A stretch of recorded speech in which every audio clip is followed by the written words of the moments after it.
Hello folks, I'm Sweetie Abochi and welcome to the AM News Bulletin on the AM Show. Let's start from the National Security Operatives because they've seized a large but unspecified amount of US dollars and Ghana cedis concealed in 12 20-foot shipping containers at a warehouse in Sapiman in the Ghana South municipality.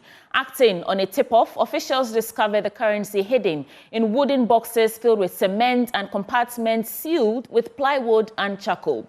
2 containers remain unaccounted for, with security trackers actively pursuing them. A manhunt is underway for 4 suspects, including a ringleader known as Alhaji.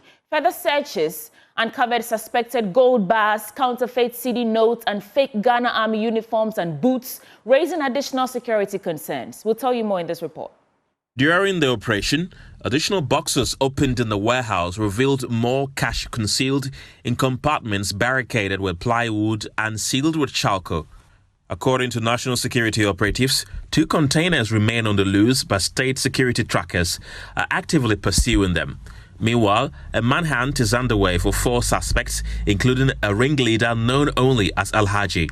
The warehouse search uncovered even more shocking finds, including boxes of metals suspected to be gold bars, counterfeit Ghana cedi notes in 50 cedis and 100 cedis denominations, as well as fake Ghana Army uniforms and boots.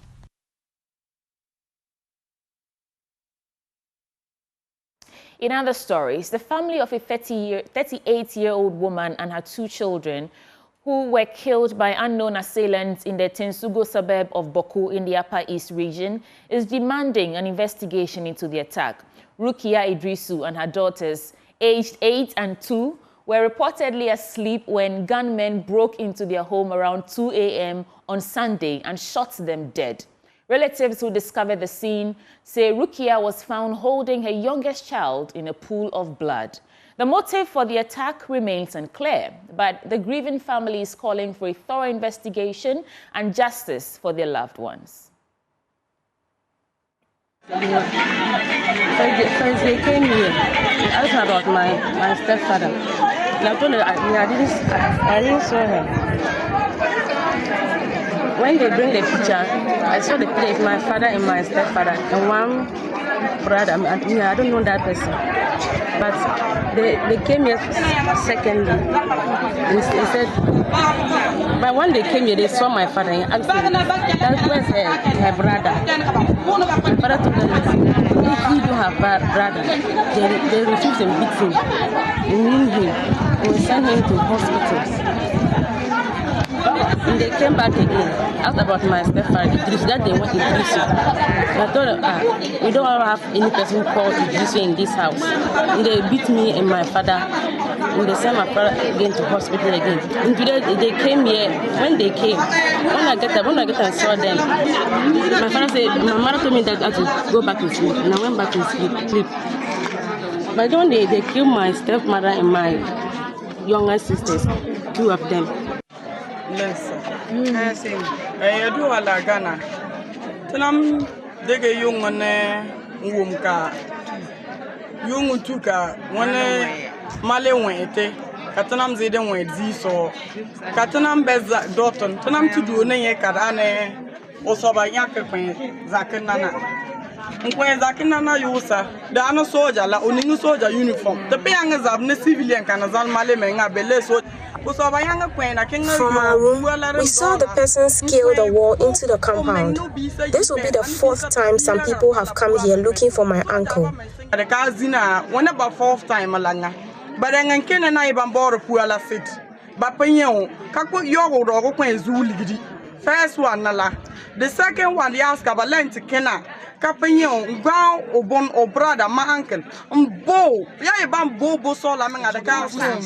Back on Bon Halleck, Nana, one among a Yapia or Poland woman, Canini Pineta.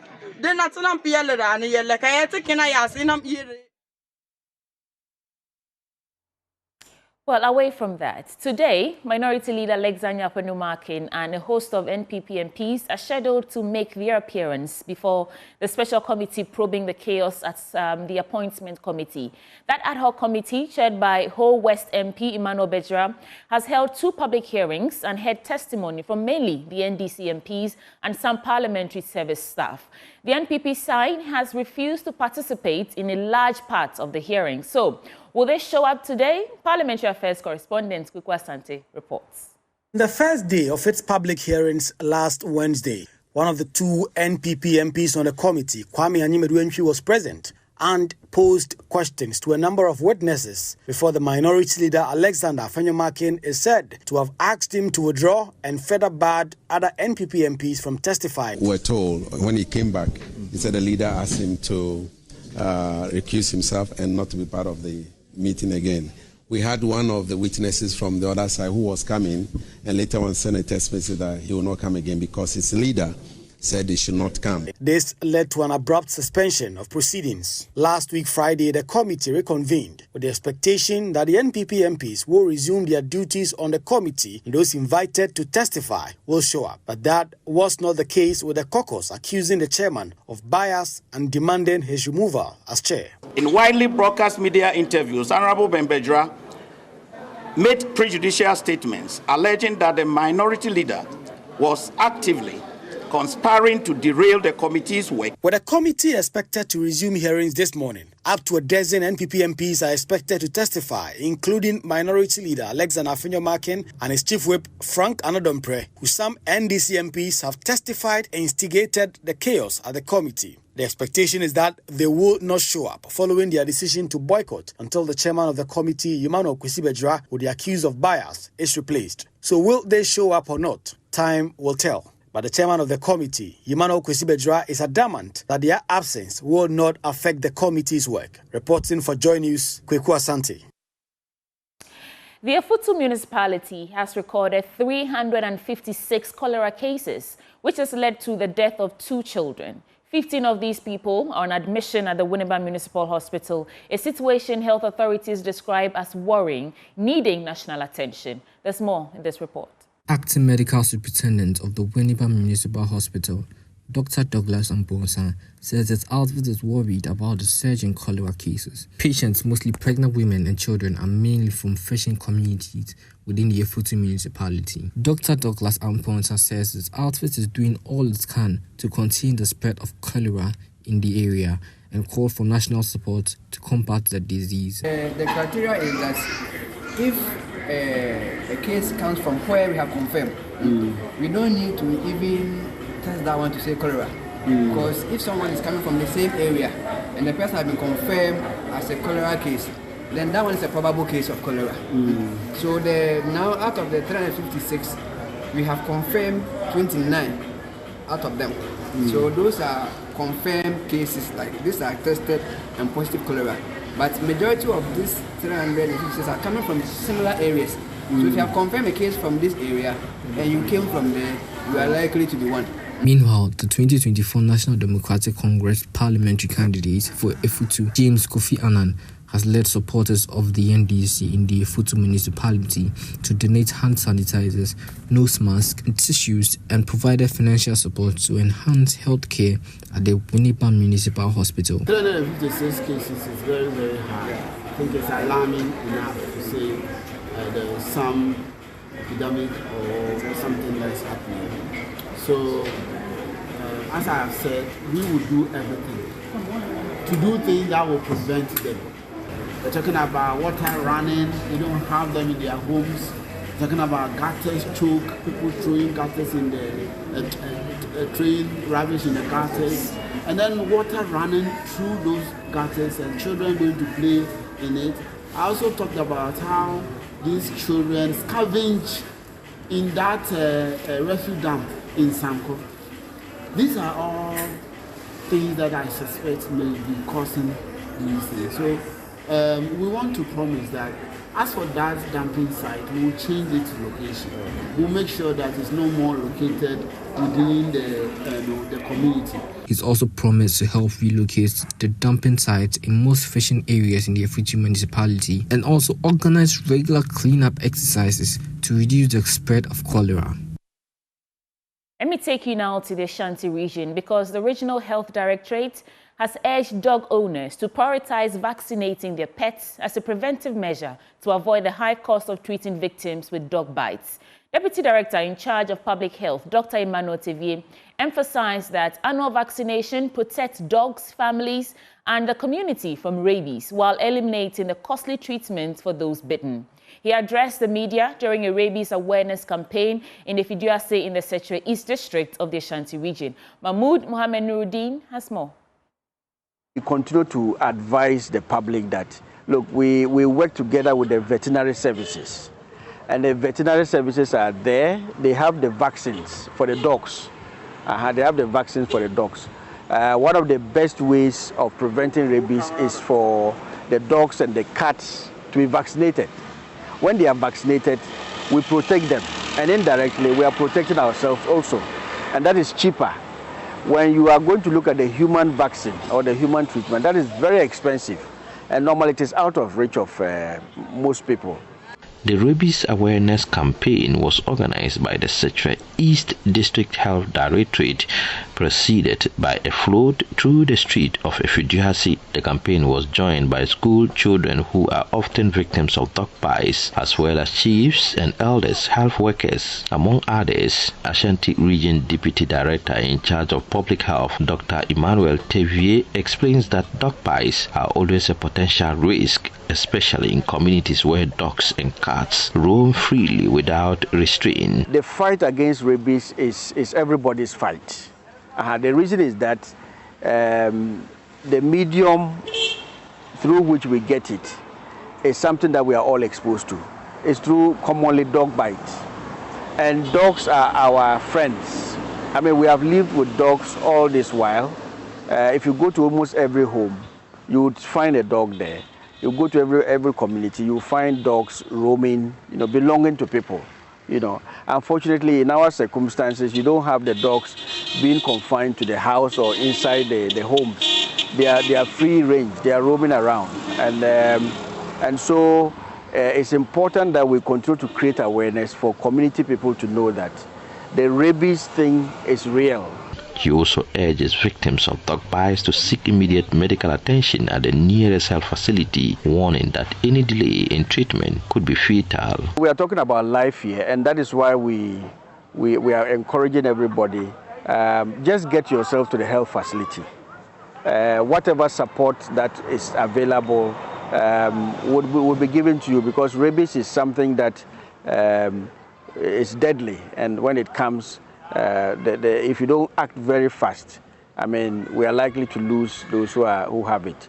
The Setre East District Director of Health Services, Dr. Justice Ofori Amwa, says the campaign is crucial because rabies poses a significant public health threat. The campaign or the launch, the fight against rabies, has become so necessary because it is a disease that serves as a threat to public health.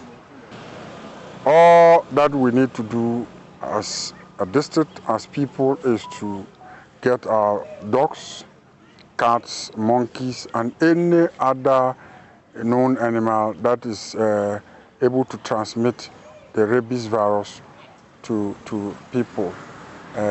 We have to make sure we vaccinate these animals. He highlights the concern and fact that the district accounted for 2 out of the 5 confirmed rabies cases in the entire region in 2024, underscoring the need for dog and cat owners to ensure their pets are vaccinated.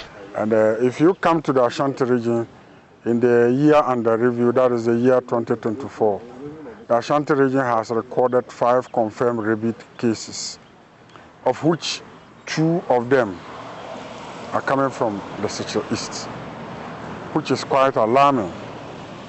Aside the rabies, The district has also embarked on other initiatives to fight growing cases of other diseases. A report by Mohamed Nuruddin.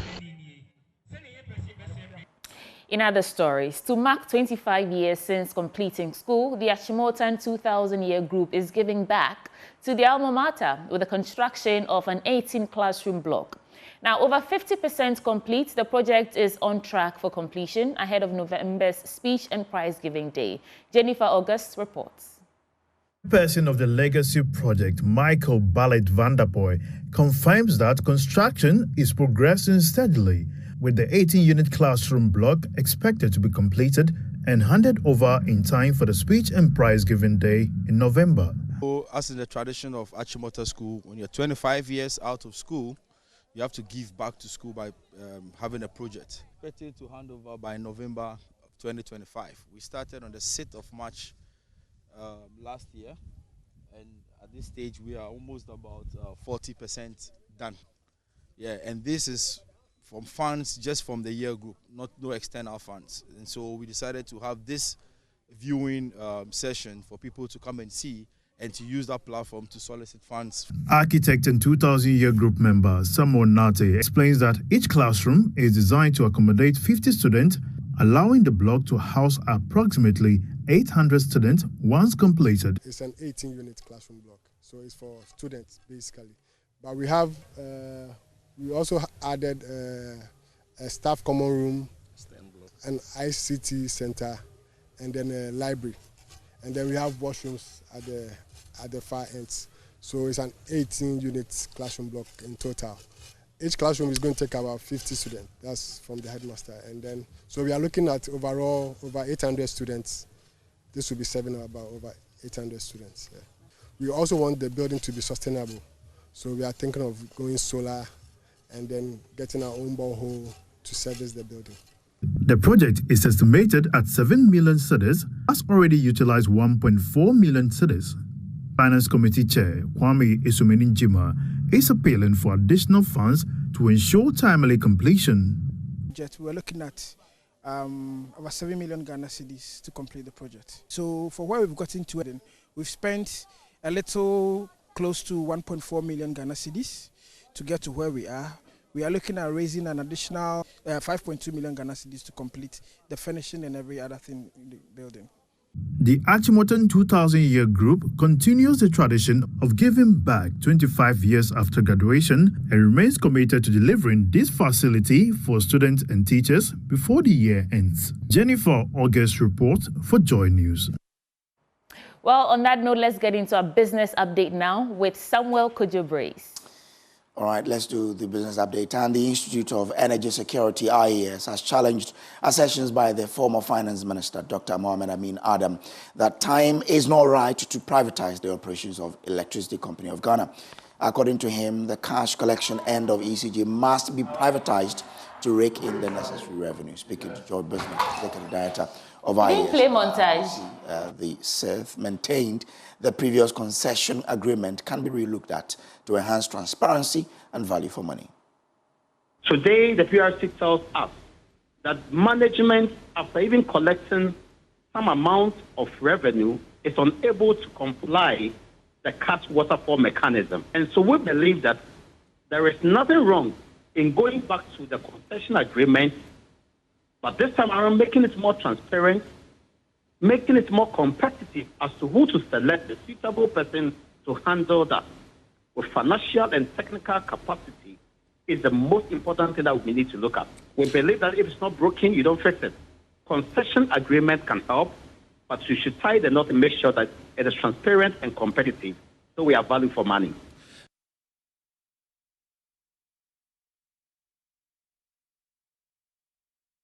Well, banking consultant Dr. Richmond Etiahene is this morning predicting enormous challenges ahead of the newly appointed governor of the Bank of Ghana, Dr. Johnson Asiama. He believes the incoming BOG boss must work hard to recapitalize the central bank following the huge losses it suffered in 2022 following the debt restructuring. In an interview with Joy Business, Dr. Etiahene said Dr. Asiama must ensure sanity in the financial sector. The capitalization is a key hurdle, because you're operating a very limited physical space.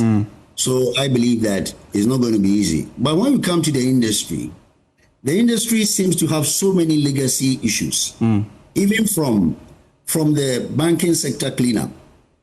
From the literature, I can tell you that from the literature, I have read 3 different figures.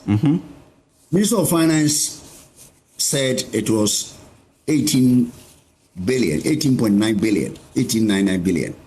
But in the press, the former president's 7th address, the nation of state address, he said 21 billion. And when I cross-check the facts from the IMF document 2019, which covers 18 and 2019, the figure you see there is about 15.7 billion. So you can see the inconsistency about the figures. Which one is the likely figure? And again, there are also outstandings. You know, those GN banks, people haven't been paid. So how did we apportion the whole 21 billion or the 18.9 billion? So we had to deal with that one. That one is a very, very critical issue, because I believe personally that the way we went around it, we could have taken a different approach. All right, let's wrap up the business update with the commodities update this morning.